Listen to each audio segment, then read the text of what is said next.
lewat 51 dini hari, saudari Lesti Kejora menyampaikan ingin meminta dipulangkan ke rumah orang tuanya, dan ini membuat emosi daripada terlapor, saudara Muhammad Rizky, kemudian melakukan fisik, dan hal tersebut dilakukan berulang kali.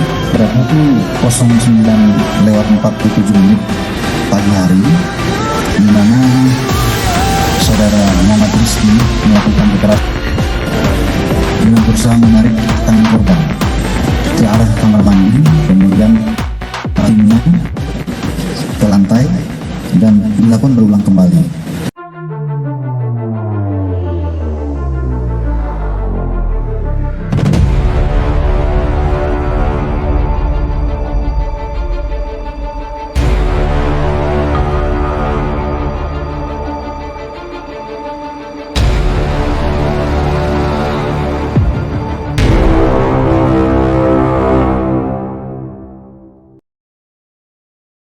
Presiden Jokowi juga menyinggahkan waktu untuk menjenguk sang penyanyi dangdut tersebut ke rumah sakit.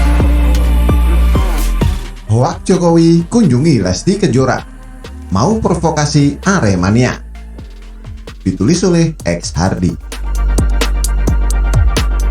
Jadi langsung saja, ada sebuah hoak yang terkait dengan Jokowi.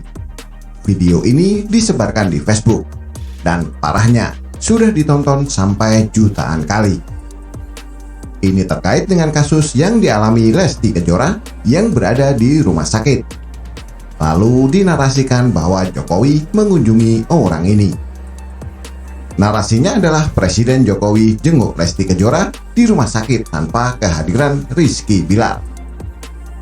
Lalu video ini disebarkan dan dibikin narasi bahwa kelakuan Jokowi sungguh memuakkan, penuh dengan pencitraan. Ratusan jiwa melayang dalam tragedi Kanjuruhan karena kelalaian aparat, tidak dijenguk, tapi malah jenguk artis. Jadi provokator ini meminta agar Aremania sadar, jangan sampai terpedaya oleh gaya pencitraan yang penuh tipu daya dan mematikan. Saya tidak usah bagikan linknya, karena sudah pasti hoak dan juga sudah dibantah oleh tim Turnback Hoak.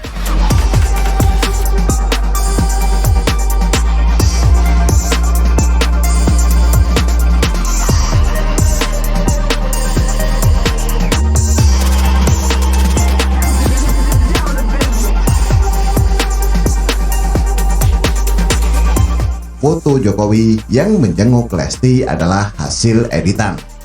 Salah satu segmen video yang digunakan adalah ketika Jokowi meninjau RSDC atau Rumah Sakit Darurat Corona pada tahun 2020 lalu. Editannya pun kurang rapi, amatiran, dan menunjukkan ini adalah gaya kerja kadrun bodoh yang IQ-nya jeblok. Beginilah fitnah yang dilakukan sehari-hari oleh kadrun. Kadrun ini buzzernya siapa? Sudah pasti buzzer pihak yang benci dengan Jokowi dan kelompoknya. Sudah pasti buzzer sebelah yang suka main politik identitas, tak ada yang lain lagi.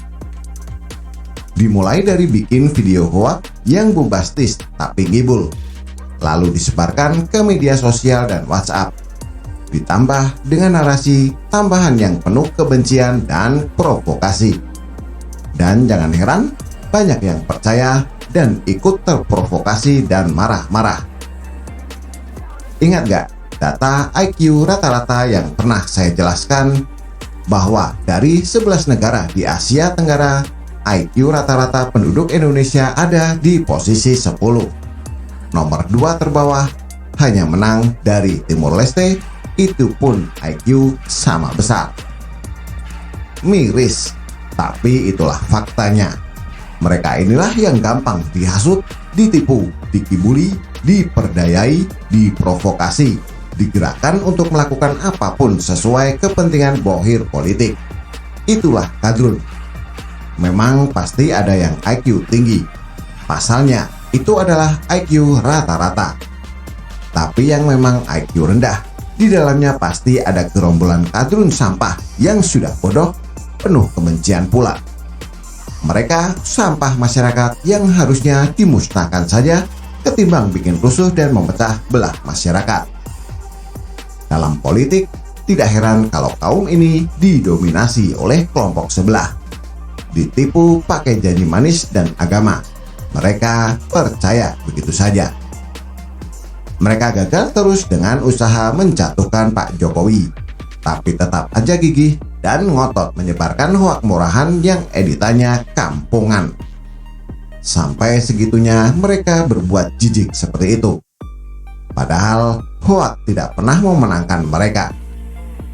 Dulu Pilpres juga banyak hoak, tapi junjungan mereka tetap kalah. Mau jualan agama dan surga juga tidak berhasil. Dan satu hal yang pasti, mereka ini pasti pendukung bapak politik identitas yang saat ini sedang tersenyum karena ada partai politik yang sudah mengusungnya secara resmi. Kadrun-kadrun ini pasti akan mendukung, tidak mungkin mendukung Jokowi, apalagi pilihan Jokowi sebagai penerusnya. Dari sini paham ya, kenapa orang ini tidak layak memimpin, pendukungnya gila dan tak berotak. Pilpres nanti juga akan sama panasnya, atau bisa jadi lebih panas. Hoak akan tetap bertebaran, jualan agama tetap akan dilanjutkan. Kadrun-kadrun tetap akan muncul dan mengusik kedamaian demokrasi. Maunya mereka adalah ribut terus sampai junjungannya berkuasa. Makanya ada seruan agar politik identitas dilenyapkan, karena di balik politik identitas ada gerombolan kadrun sampah yang selalu bikin rusuh. Begitu juga seruan menyingkirkan siapapun yang secara langsung maupun tidak langsung terlibat atau berafiliasi dengan politik identitas. Semua ini demi demokrasi yang lebih baik agar kelompok perusuh tak punya panggung. Tapi apa daya, ada partai yang seperti memilih masuk jurang. Jangan salahkan publik kalau partai ini tenggelam nantinya. Oportunis sih boleh-boleh saja, tapi kalau mengusung orang yang terikat kuat dengan politik identitas, ini keterlaluan dan tidak punya nurani. Nyungsep sajalah, sudah ada beberapa kader yang memilih mundur. Bagaimana menurut Anda? Silahkan tulis komentar di bawah.